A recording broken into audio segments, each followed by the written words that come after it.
Hey, what's up, guys? I wanted to do a quick video on the car. It's getting ready for a really cool race that we have coming up, series at Palm Beach International Raceway. It's called The List. They've done one season of it. It originally was a quarter-mile, no-time type deal, street outlaw style, where there's a top 10 and you call out the guy ahead of you and all that. So season 2 starts tomorrow, and they have 4 classes total, 3 for cars. They have Terradome, which is, run what you brung, door cars.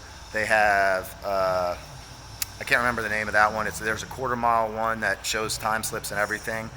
And then I am running Ultimate Street, which is an 1/8 mile one. And no time slips, no times obviously shown, and it's meant for more aggressive type street car setups. Let's go over what we just got done, which I thought was pretty cool. I'll try and throw some pictures in on top of this. I didn't get a chance to video any of this, but let me switch the camera around. Okay, for those of you that were following the Mod Nats, I had a Driveshaft issue.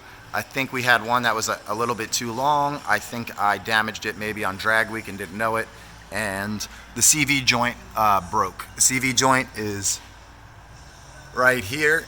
This broke here, bent the strange yoke, which this is a new one. I gotta get some new caps, but these will work for now. And the drive shaft got taken out with it over here. Actually, let's go look at it real quick. There you go. Look at that. $1,200 down the drain. And here's the U-joint. So anyway, we measured for a new one, got a new one, and unfortunately there was an error made with it, PST. They're gonna help out and fix it, but they could not do it quickly enough for this race because it is unseasonably cold in Florida and they can't lay carbon in this weather. So instead what we did was we're using the drive shaft that's too short, and normally the PST shaft gets this spacer here, which looks simple, but really it's not to make, and I'll tell you why. Spaces it out perfectly, okay? So the issue with the trying to make a spacer like that, obviously since we don't normally do this sort of thing, is understanding that right here on the drive shaft there's a CV joint that slips in and out, right, as the rear end goes up and down. So the question is how much of a spacer did we need? And we really didn't know exactly how to calculate that. So what Will did at Rare Fab was he removed the springs and the shocks and ran the rear end from full down, which you're never really going to be there, to full up, which you're never really going to be there, to see, and then measured the distance from the flange here to this flange here to see the variation. And this is the measurement that you usually give a drive shaft company, and that's going to show you the variation in how long the drive shaft needs to be through the full travel of the rear end. And this CV joint only has a 3/4 inch travel in it, so you got to be fairly precise on how thick you make that spacer. So Will did all the measurements. I'll go ahead and put that picture up here while I'm talking, and then came up with, I believe there's only off the top of my head, I think it was like a 7/16 travel, which was good. So then what he did was, in the usable range of most likely where the rear end's going to be, centered the CV joint, or actually I believe actually pulled it back out a little bit further than center. Anyway, he figured out exactly where he wanted it. We got the spacer made. He designs all that stuff himself, and then him and Remy, and then that got sent over to Joel Charles at JC Customs, who's our CNC mastermind here in South Florida. He knocked that out in one day for me. Will put it in last night, and it's Saturday. We're getting all the stuff ready, final adjustments on any kind of pinion angle, double check that, make sure that wasn't a factor in it breaking. I got to put the passenger seat back in for the rules, and get everything ready, and then we'll be ready to rock. I'll come get the car first thing in the morning, and then we'll head over to Palm Beach International Raceway. All right, Rare Fab got the drive shaft all set up, and checked the pinion angle. No changes were needed. Got the anti-roll bar checked. All that was good, so none of that was a factor. You know I post a lot on Facebook about my cars, but since I'm just posting on YouTube more now, I will give a walk through of the car because a lot of you guys haven't seen it. Alright, it's a little windy out, so hopefully you guys can hear what's going on. It's a 2011 Mustang GT. This is actually wrapped a Vengeance red. It was red before that, but it has carbon fiber doors on it, and this is a carbon fiber hood and trunk lid and all that. So I didn't really want that carbon look, just the weight benefits. So I'll give you a quick walk around. Got a little bit of a deeper dish wheel than you normally see on one of these cars. AC Carcraft shortened that rear end up for me. Billet specialty wheels, ultra carbon trunk. Let's go ahead and open the hood real quick.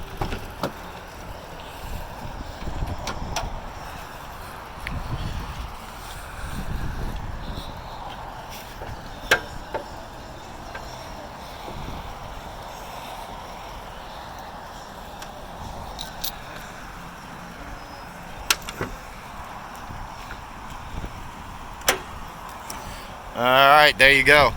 Right now this is a stock as it comes fluid turbo setup.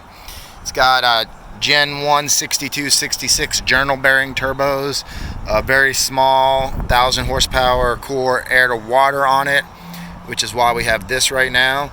Very soon we're upgrading these turbos to Zana rotors, and we're going to do an all new, Rarefab's going to do it, intercooler for this setup. It's going to sit right here, right in the middle. Each turbo is going to feed it. It's going to be pretty badass. Plasma Man intake right now, it's got a stock throttle body on it. We're probably going to put a Ford Racing on it just for looks, anodize it black. Anyway, that's the outside. Let's go on the inside real quick. I still got to put my other seat back in. I'm getting ready to do that now, but figured I'd show it to you without it. It's a TIG Vision cage. TIG Vision is very, very popular in the Coyote world. They did this one, probably 3 years ago. Use that hook back there for my helmet sometimes. Not really, just figured it'd be cool to have. Got the removable steering wheel. Still working on this bracket here. That's my bump box. I'm gonna move my trans brake over here right now. The trans brake is right here, which I like, but I want it on the steering wheel as the car gets faster. What's this? This is line lock. This is 2 switches. It allows me to disable my trans brake and my 2-step. I do this when I'm driving the car, and yes, I do drive this car. I drove it on drag week this year, over 800 miles. Part of the reason was because my knee is right here, and I was scared I was going to hit this, so I can disable the trans brake when I'm driving. But the other reason is this also triggers the boost controller or the 2-step. I wanted to be able to use the 2-step without the trans brake for roll racing, or not that I street race, but just in case. Over here we've got the intercooler pump. It's set up to come on. The intercooler pump's set to come on with boost for street driving, but I force it on before I stage. These are two are for my boost controller. I got a hyper control in this. This is on off, and that's to activate it. There's another switch in there that I can change boost maps. I don't use that too much. I just reload the boost map when I need it. Over here we've got a nitrous activation switch and the purge switch. So I think that's all the buttons. I've got ultra carbon seats in here. What else?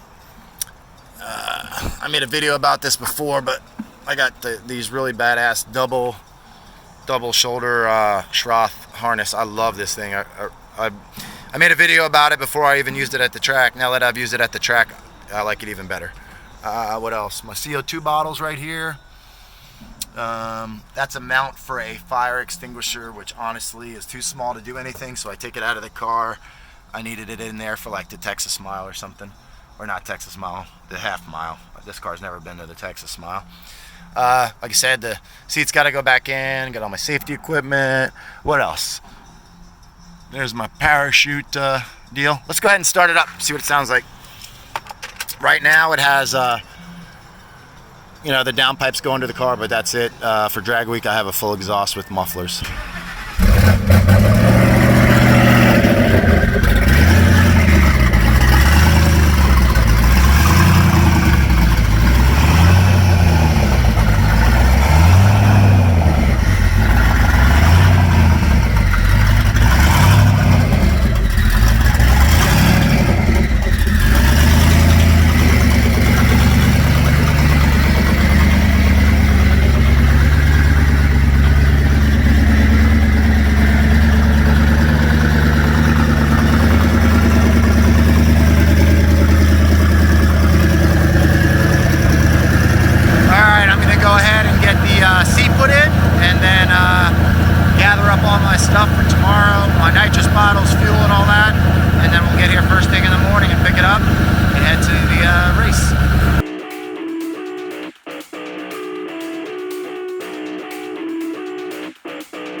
to Palm Beach International Raceway for the List race. I'll be running Ultimate Street against some of the fastest cars in South Florida. There's a quarter-mile class also. I don't think Ultimate Street has a ton of cars showing up for this deal, so that kind of sucks, but hopefully maybe more people will show up the rest of the season. So I'm going to go get the car ready and make a test hit, and we'll see what happens.